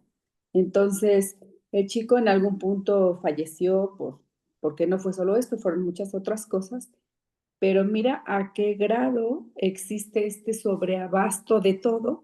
Digo, porque al Sí, final de cuentas, la carencia no nada más es la falta, ¿no? Sino también el exceso de... así Y es. esto me pareció muy terrible. Sí, así es. Es importante este caso que nos pone sobre la mesa porque nos permite ver que las heridas emocionales lo que son un desequilibrio en el dar y recibir, ¿sí? Está desequilibrado. Y entonces cuando se da de más, como este caso que pone Mari, pues el mensaje que se está mandando es, eres un inútil, pues mejor muérete. Yo te estoy dando la droga. ¿Qué le estoy diciendo a mi hijo con eso? La intención y el acto fallido de la madre o el padre que tolera esto y lo promueve, pues es un acto fallido de amor. Lo hacen para que esté mejor, para que no se pierda más, para que no se vuelva un delincuente, para que no se prostituya por la droga. ¿Para qué? ¿Sí me explico? Ahora, también la mamá trae temas de Ah, fondo. pues es esto que les digo, sí. Por eso es muy importante ver el contexto. Ujú. Yo voy a poner un ejemplo terrible, pero es un ejemplo también de la vida real. Yo una vez que venía saliendo del metro Chapultepec hace ya algún tiempo, en la mañana, me tocó ver a una niñita de la calle que había dormido ahí en el metro Chapultepec y traía un bebé en brazos, ya con la monita puesta en la naricita del bebé. Ella era una niña de 13, 14, 15 años cuando mucho, que la forma en cómo aprendió a sobrevivir para no morirse de hambre fue con la mona. Entonces es la manera en cómo ella alimenta a su bebé para que no tenga hambre. Esa es su intención, pero no deja de ser un acto de amor fallido porque le está haciendo daño a su hijo, ¿verdad? Pero no puede ver lo que ella todavía no ha hecho por ella misma, ¿sí? Es un poco lo que pasa aquí. Cuando se da este desequilibrio en el dar y recibir, aquí se rompe algo. Ujú. Porque el mensaje que estoy transmitiendo es un mensaje que dice todo lo contrario al amor, realmente. Claro. ¿Sí? ¿Quién en un sano juicio va a querer que su hijo o su hija se drogue? Sí, no, no sería Hagámonos, lógico. hagámonos la pregunta como debe de ser, ¿verdad? O sea, algo le pasa también a esa mamá. Entonces, el contexto es importante, ¿verdad? Definitivamente el contexto es importante. eh, ¿Por qué? Vamos viendo en el caso de la nutrición, como les estaba diciendo, con los trastornos alimenticios, ¿qué es lo que pasa en esta desconexión con la madre? Pues que hay una relación con la comida que puede ser conflictiva o difícil. No es la madre en sí el problema, es la manera en cómo yo introyecté simbólicamente a la figura de la madre.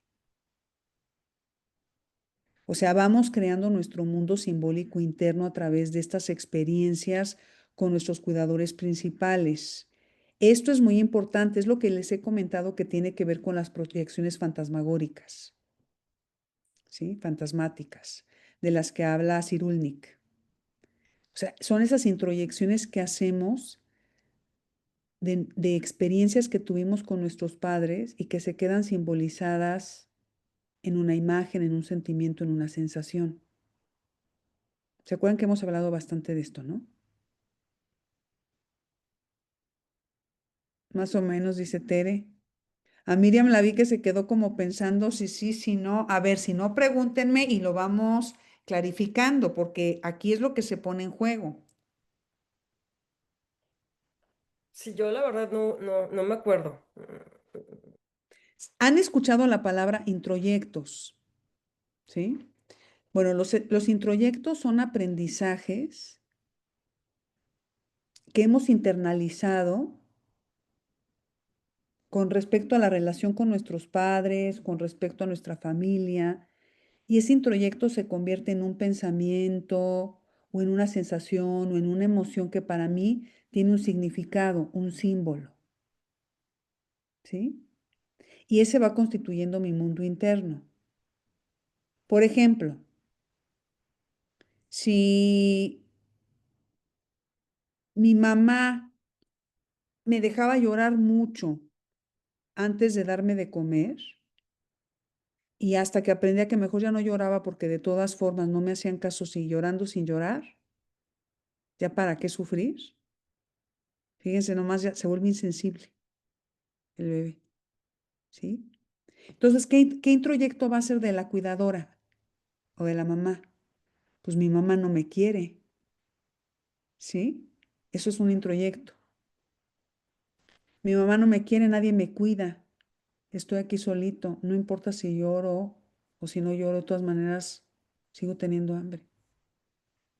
Pero lo está teniendo a nivel de lo físico, lo que les decía, y todo eso va quedando como símbolos internos.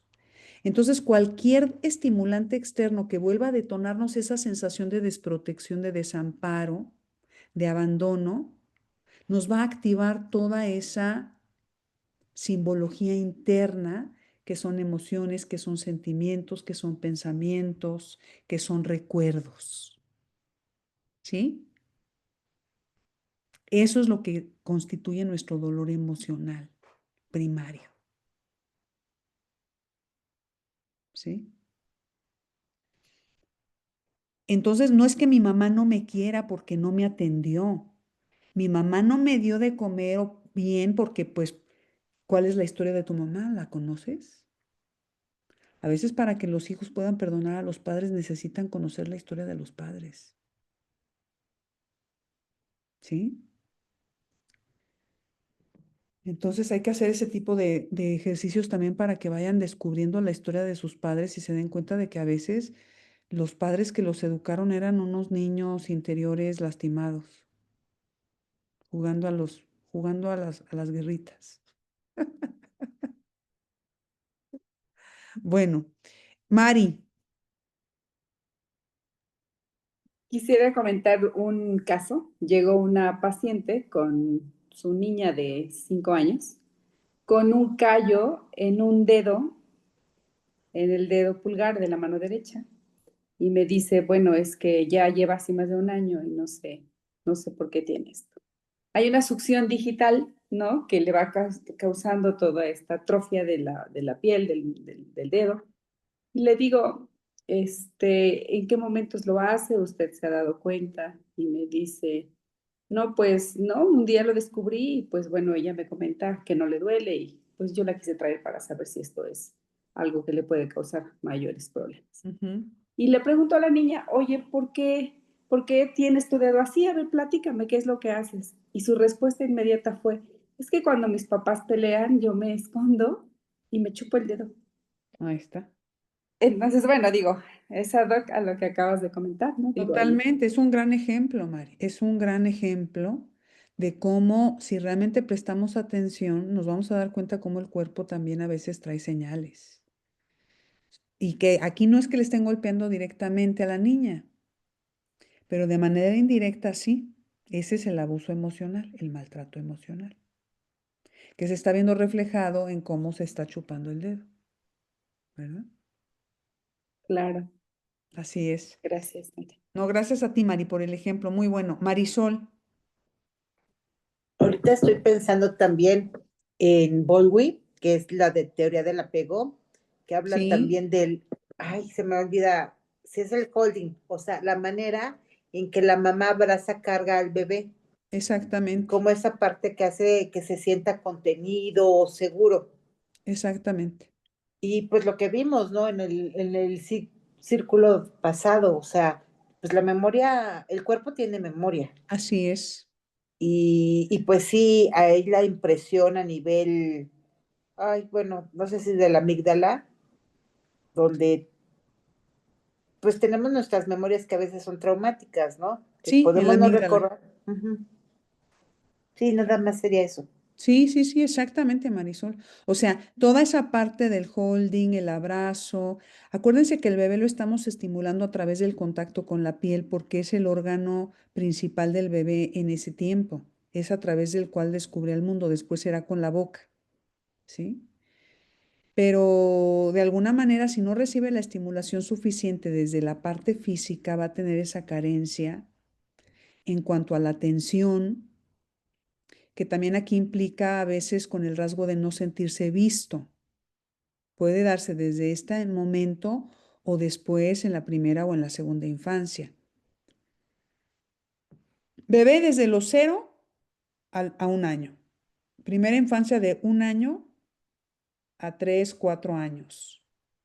Segunda infancia de los 5, 6 a los 10, 11. Ujú. Entonces van pasando cosas diferentes en estas etapas y recuerden también que el cerebro, entre más inmaduro es, más proclive se vuelve a tener una impronta en su sistema nervioso. Y esto tiene que ver también con los neurotransmisores. Entonces, si un niño vive mucha tensión emocional porque vive en un ambiente muy amenazante, vive en un ambiente de mucha tensión, pues lógicamente va a ser un niño que ya les quiero decir cómo, que con facilidad está en estado de alerta. Y ya vimos la ansiedad y todos los síntomas de la ansiedad que pueden volver un poquito a ese documento para que recuerden los síntomas también de la ansiedad, porque son importantes.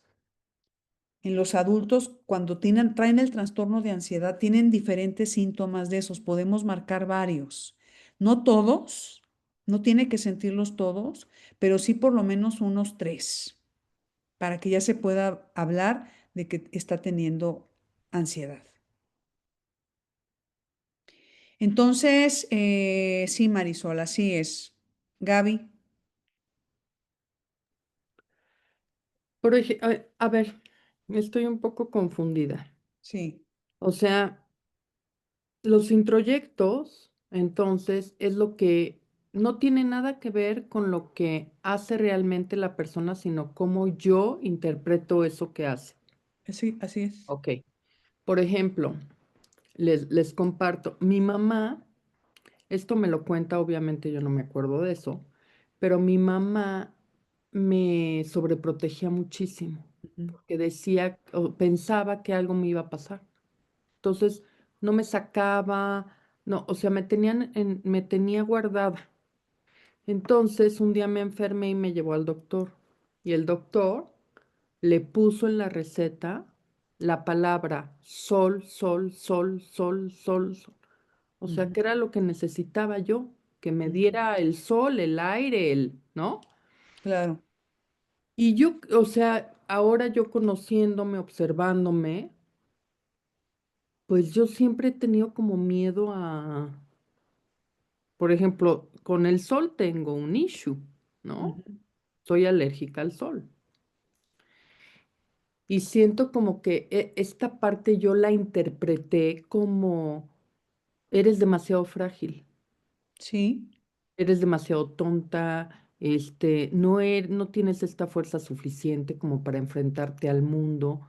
Y ujú, me cuesta hasta a la fecha como enfrentarme a situaciones difíciles. Y sí, yo siento que viene por ahí, ahorita que dijiste lo de los introyectos. sí, ¿Cómo yo exactamente, interpreté eso de mi madre? Cuando tú le preguntas a ella y decía, es que yo quería tanto a Gaby, la veía tan blanca, ¿no? Y yo decía, pero ¿cómo? así es. Por eso es que cuando realmente logramos entender esto con el ejemplo que nos pone Gaby, muchísimas gracias por lo que comparten, porque enriquece mucho con ejemplos, eh, pues es real. De eso nos tenemos que hacer cargo, de la manera en cómo a veces hicimos las interpretaciones de los mensajes que nos enviaron nuestros padres, porque ellos también se tienen que hacer cargo de los mensajes que enviaban, ¿verdad? ¿Quién sabe qué miedo tocaba tu mamá al verte a ti así de frágil, que te mandaba ese mensaje, ¿verdad? Porque no es que uno esté loco, Sí, ¿no?